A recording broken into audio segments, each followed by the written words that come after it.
Is it just me or you're also annoyed with Eloise this season?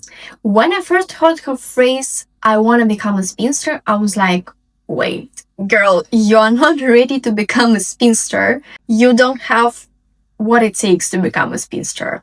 And I understand that we kind of expect that the next season of Bridgerton is gonna be about Eloise, but I don't like this idea for her to hang in between the season without any development, without any growth, and without any significant storyline for her in season 4 before she meets Philip Crane and her Prince Charming, blah blah blah.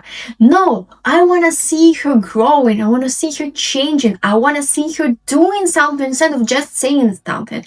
But for now, and in the first part of season 4 of Bridgerton, I see that she talks a lot about different stuff, but she doesn't do anything to, for example, become a successful spinster.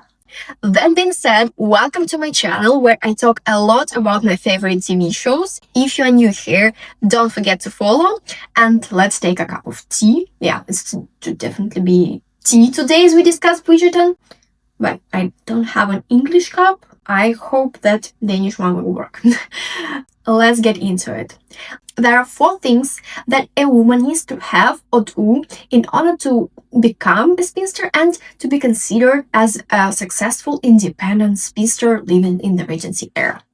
And let's discuss whether Eloise fits these descriptions or not, whether she has certain resources, let's say, or not. And let's decide. But spoiler, I think she would not be able to become a spinster in the Regency era. And here's why. So let's start with the first one. We have 4. The first one is actually the most important one, is independent income. It can come from investments, it can come from inheritance or some trust fund, or it can come from the allowance or like salary.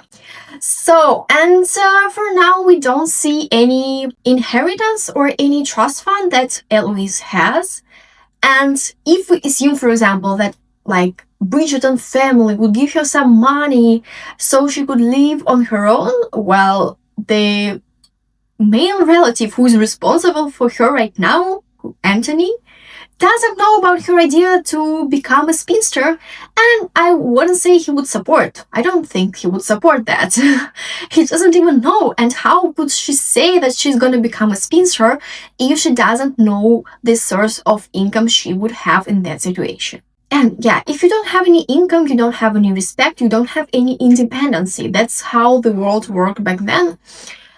And in comparison, I really like to compare it here with Penelope, because Penelope did have an independent income from Lady Whistledown business. She really had a lot of money. Even when my Colin heard how much money did she make, she was shocked. And it was totally enough money for her to live on her own and be independent and survive. Yeah. And even Cressida Cowper from previous season, from season 3, she was more realistic about like, okay, if I want to become a spinster, I need money. Okay, she started to blackmail Colin and Penelope and their whole family, but at least she was realistic that she needs money. She needs a lot of money to become independent. So the second one, it's also an important one, but if you want to live and be trusted and still be kind of part of society, even though you're not married, you need to have some kind of social purpose. You have to work. You can work as a governess. You can help educate your nephews or nieces. You can help your family. You can run the household and so on. You have to work and you have to bring some kind of impact to society. And I don't see how Eloise could do it. In the first part of season 4, we see that Eloise doesn't like hiding lessons with her governess. She doesn't like dancing. She doesn't like these lessons when they teach them how to host a dinner or something, how to host, how to be a successful hostess and so on. No, she hates it all. She loves reading. Perhaps she could teach some of the scientists. That would be my main guess, but again, she doesn't talk about it, right? She just said, "Yeah, I'm on the shelf. I want to become a spinster," but she doesn't say how exactly she's gonna like help society. And I would like to compare her here with Kate Sharma, because at some point of season 2, Kate Sharma also wanted to become a spinster, but again, her idea of becoming a governess and a spinster was more realistic, because Kate Sharma also had great education, but she also had a great, let's say, case study of Edwina, because she helped Edwina get a husband. Languages, dances, etiquette, and all this stuff that is important for a lady to become a lady and find a husband. But she has a great example. Like, this is a brilliant case study for Kate Sharma to become a governess and a spinster. That would work. As a viewer, I believe that would work for her. But when Eloise says that, I'm very, very skeptical again. Yes, the third thing is how to run a household.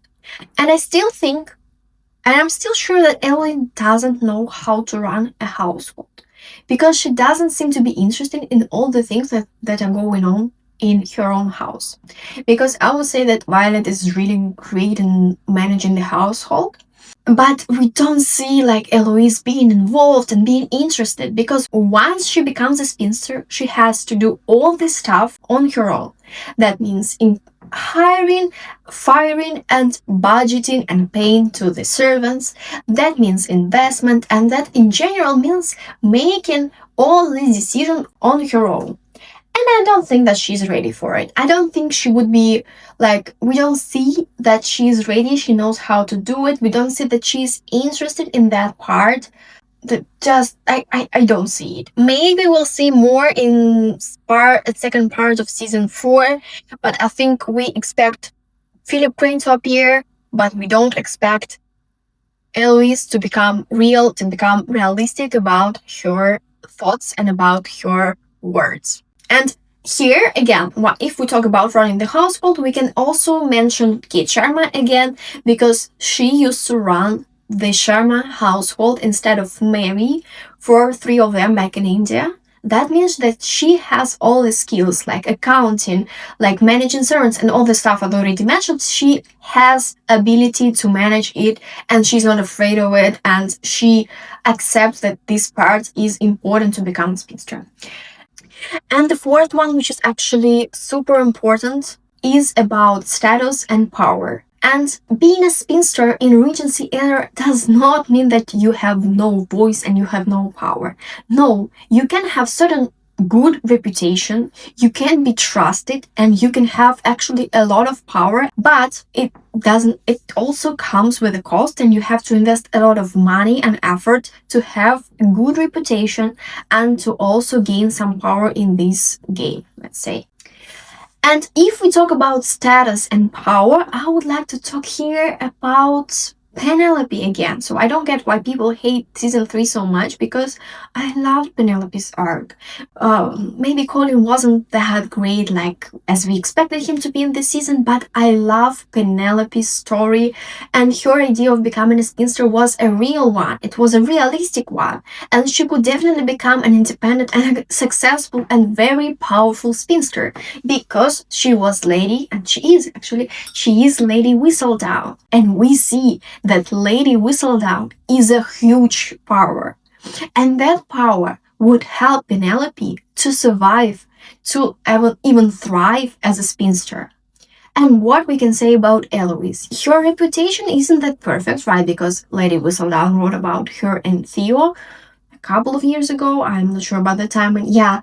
So if she wants to become a spinster, she has to start building this reputation and initiate some kind of power game right now, but we don't see it at all. Here were my thoughts about Eloise becoming a spinster. Let me know what you think. Do you think that Eloise could make a really great spinster and survive independently or not. We also can expect season 5 to be about Eloise. I still think that season 5 is gonna be about Eloise.